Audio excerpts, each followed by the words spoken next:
Слава Бъде на Господа. Днеска темата ми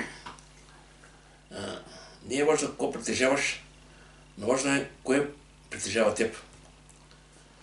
Пак ще повторя още веднъж. Не е важно какво притежаваш, но важно е кое притежава теб. Защото наистина, значи хората в този свят се измерят колко са успешни, това, че се живеят в този свят, какво са придобили, кой имат, нали, неща. И качи това е съвсем нормално, когато се врат хора на място, почва да казва, аз направих това. Всеки изявява своите наистина. Всякото е направил. Качи семе, това е семе естествено. Но Словото Божие казва, че нещо е по-важно. Важното е кой живее в сърцата ни и на кого се предаде живота си. Защото това е по-важно. Човек може да има всичко на този свят, който се спорим. Ако няма Господ, сега няма никой.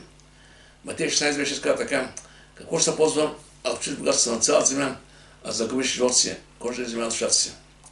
И сами много препознава Словото Божие, че това, което е ценно, това, което е важно наистина, да имаме преди всичко Него и да бъдем Негови.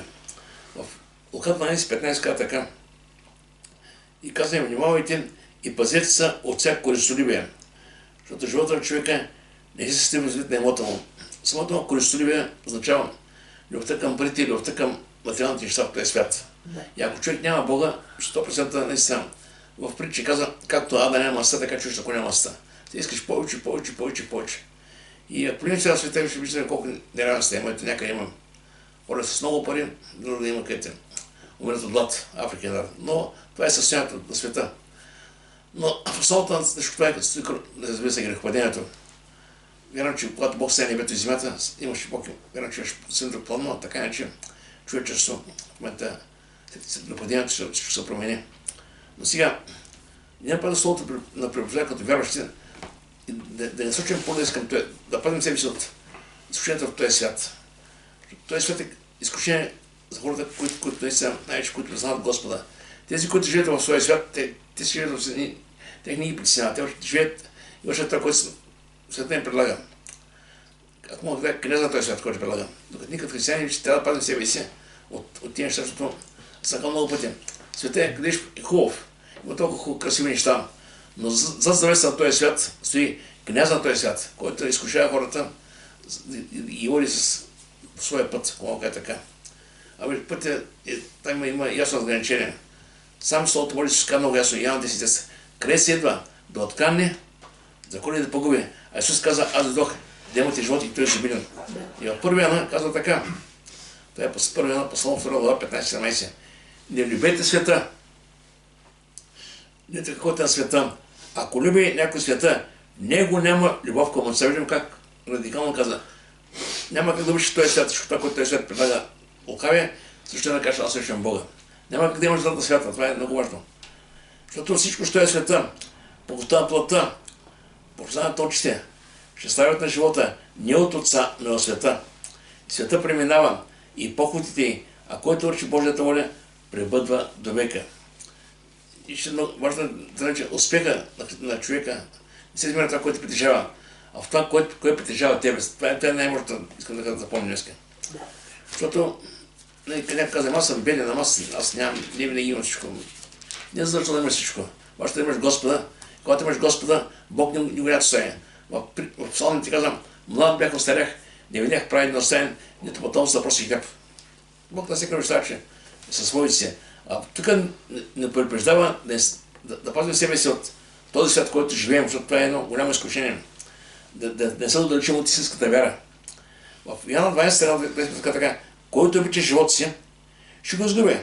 А който мрази живота си на този свят, ще го запази вечен живот.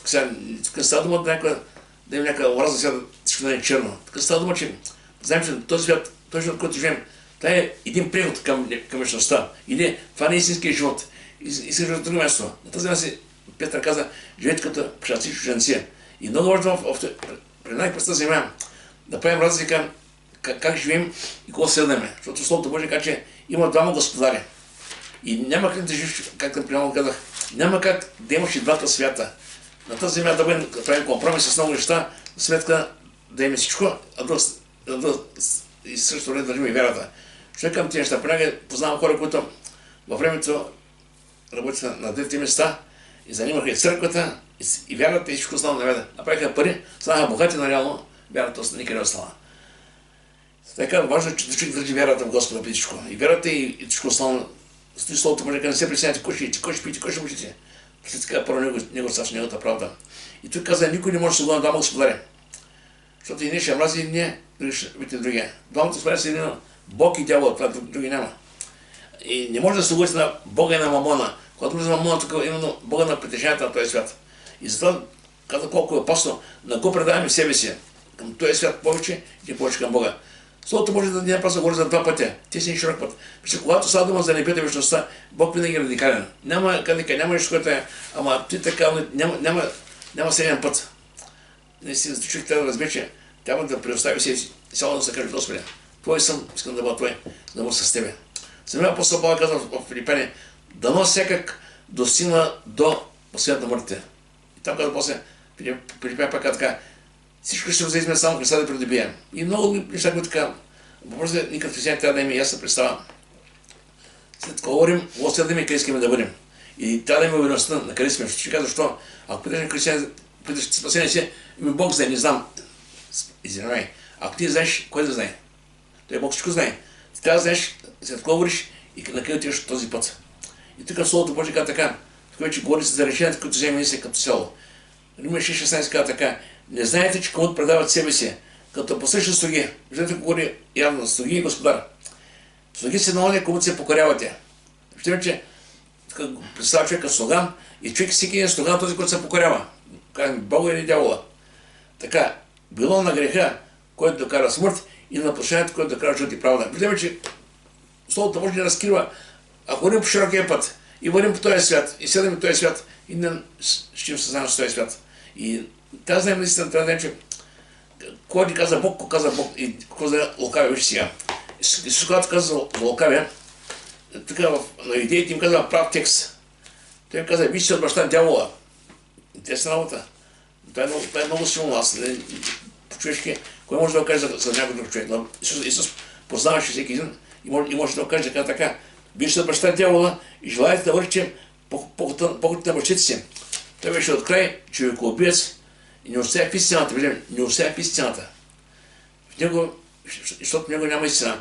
Когато изговаря лъжа, от своите си говорим, защото лъжете си на лъжата на баща. Това е наистина много неприятно. Исус казва, вие си баща дявола. На друго място Словото Божие казва, че ама някой да го приеха, за да са тези, които са Христови. Бог даде право, се нарекат Божи чеда. Тези, които трябват в него. Виждаме разликата сега.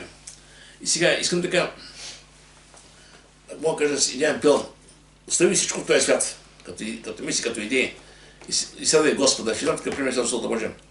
Има предвид, ние имаме определени цели в този свят, които си да постигнем. Нормално, обаче, не трябва всичко бъде на всяка цена.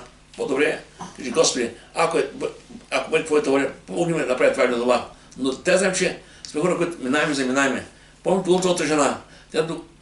Бог каза, бягайте за живота си, тя се обърне в стана там. Защо? Защото сърцето ти беше там. И трябва да опускаме сърцето и да приемем в този свят.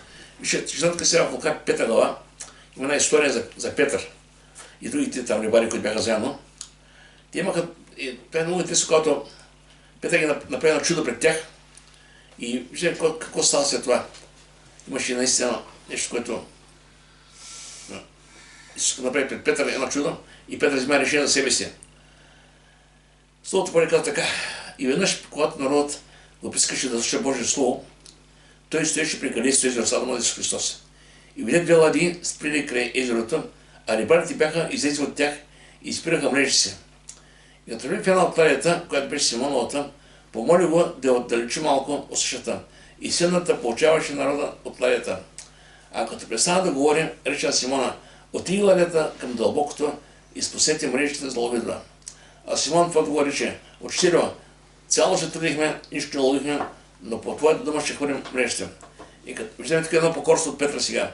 Петър може да каже, Господи, чакай се, ти учил си, ти разбираш своите неща, морето е наша работа, не си знаем морето, обаче тук се почини Петър.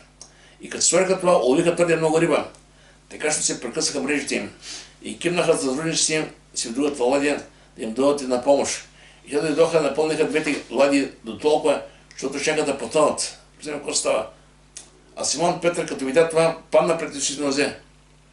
И на колене каза, иди си от мене, Господи, съм грешен човек. Примерно, осъзнаване, виждам своето безсилие като човек. Разбира, че не са този, който си пред него Господ.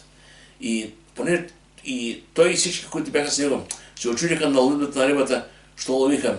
Също Яков и Йоан, завете синове, които бяха на Симона тръжници. А и се рече на Симона, не бой се от сега, човек ще ловиш. И като излязоха ладите на същата, оставяха всичко и отидяха след него. Слава да бъде на Господа. Това е една интересна история. Петър и Яков и Йоан бяха рибари. След като се Христос, когато той ги призвал, станаха най-ревности, така негова апостоли, ако кажем. И даже ги ставаха Словото Божие, каже, че бяха стълба на църква в Иерусалим, на първата църква. Но си му каже, че от тези случаи виждаме, че Исус Христос използва всяка ситуация. Те бяха там рибари, ловяха риба. Той не каза сега, оставете рибата, сега аз ще говоря, оставете чуката. Той напротив отиде при тях и се намяваше си да им каже това, което не имаше, да им каже. И нещо, което е важно, че виждаме, и не много хора около него. Това говори за жаждата, народа за Божието стол. И понякога се обесърчаваме и казваме, хората не вярват, че хората живеят един материален свят. Всеки забърна в ежедневието си, че липса жажда. Да, в момента такова време може времето.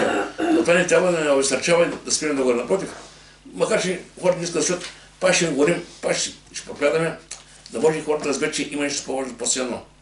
И Словото Божие казва, че Исус Христос проповядаше и по синагогите и на всеки да обикаляше. Целта беше именно всеки един човек да чуе. И нещо, което е важно, Исус се отвори сега тук пред тези хора, при рибарите. И представете си, Симон и всички рибари там сега, цяла че ловили. И накрая няма нищо. Нормално е да се обесърчат, нормално е да са отчаяни, нормално да са изморени, нормално е много неща. Обаче, когато Исус ми казал, оттеглила да цикам дълбоните и спаси мрежите на ловидба. Сега, така може да каже, чакай се, добре, ти си учител там, казаха, че си такъв. Добре, може да разбереш твоите работи, може да говориш чудно. Това море, цял живот сме тук риба, знаем кое как е, какво ще стане. Но когато, не си виждам, че Симон Петър тук, когато Исус му каза, хвърли там и той се покори. Имаше причина, че казва, защо. Защото при това Словото Божие, те ще се видим, че първо, в Йоанна първа глава, брата на Симон, Андрей беше ученик на Йоанн Кръстител. И дойде и когато срещна Христос, той отиде при брат си и Симон и каза, брате, срещна ми този, който беше Месия. И казва за Исус на брат си, на Петър. Това беше в Йоанна първа глава, 66 казва така. И двамата, които чуха от Йоанн за него и го последваха, беше Андрей, брата на Симон Петър. Виждам, Андрей чува за Христос. Той първо намери своя брат Симон и му каза, намерихме Месия, което значи Христос. Значи, виждам, че първо Петър чува вестта за Исус, първо от брат си. После Словото Божие каза, че имаше още една причина, че Исус изседи тъщата на Петър. И той беше свидетел на това нещо. В Лука, 4 глава. 37 така. И когато стана излиза от синагогата, влезе Симоновата къща, Симоновата тъща беше хваната от силна треска и молиха го за нея. И той като застана над нея, смъмна треската и тя я остави, иначе се стана да им простъгваше.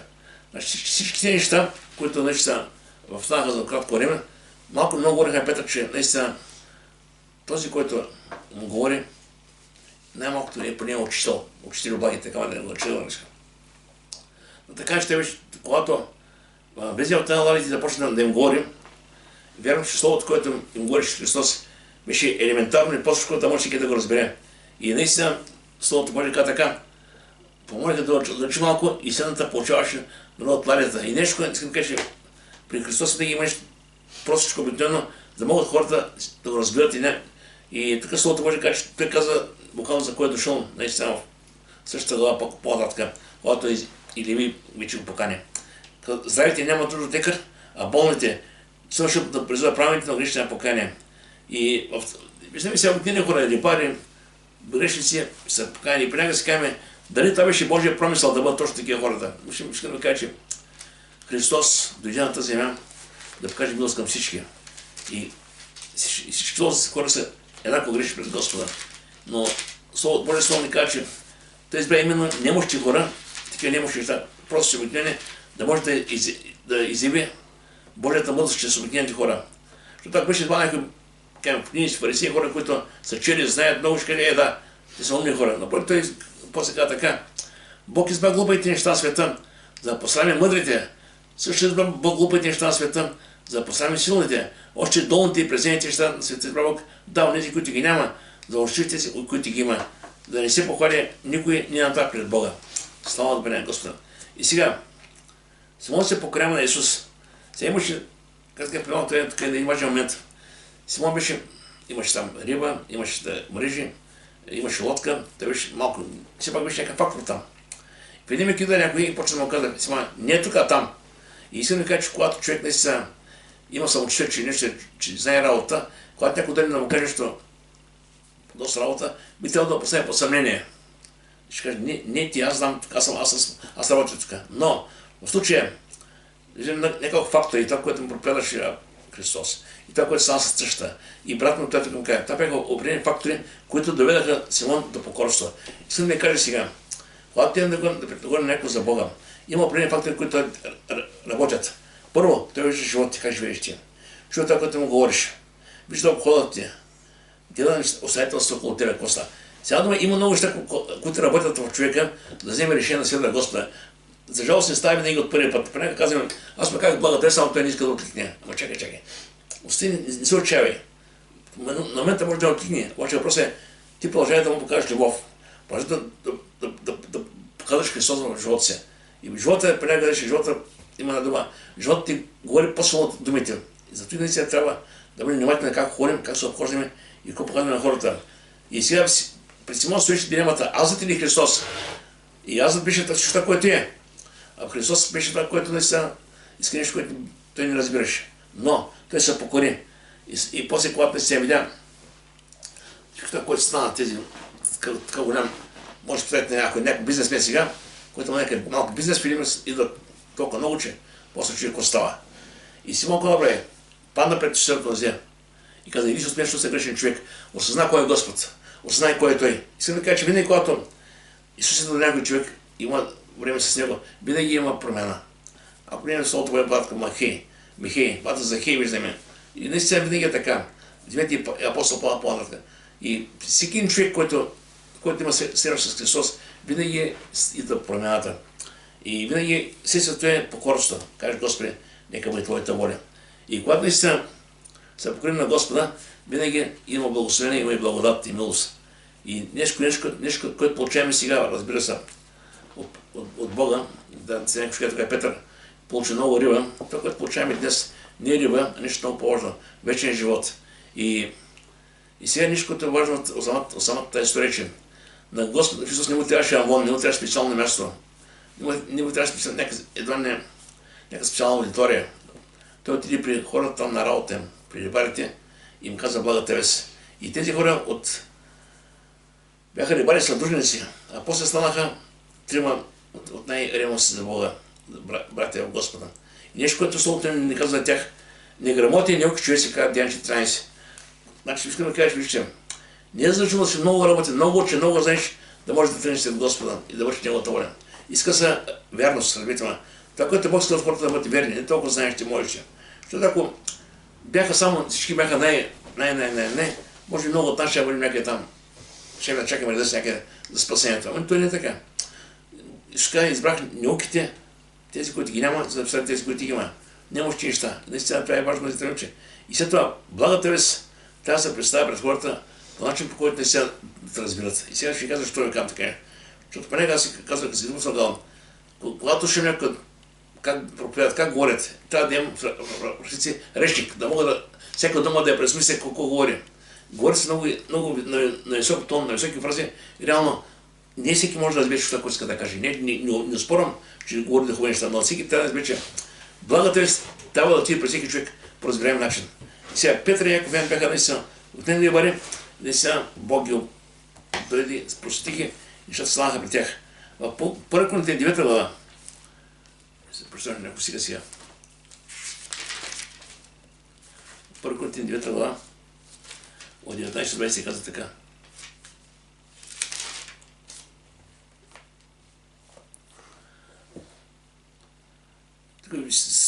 Вече самия апостол Павел говори за себе си по подобен начин, както тия при хората.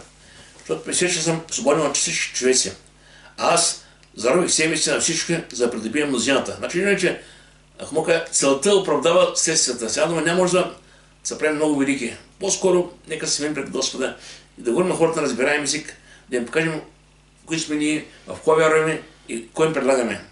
На юдеите страна казва юдеин, казвам, за да придобие юдеите, които са по закон, станах по закон. А на тези, които са по закон, станах по закон. Преси, че аз не съм по закон. За да придобия тези, които са по закон. На тези, които нямах закон, станаха, че нямам закон.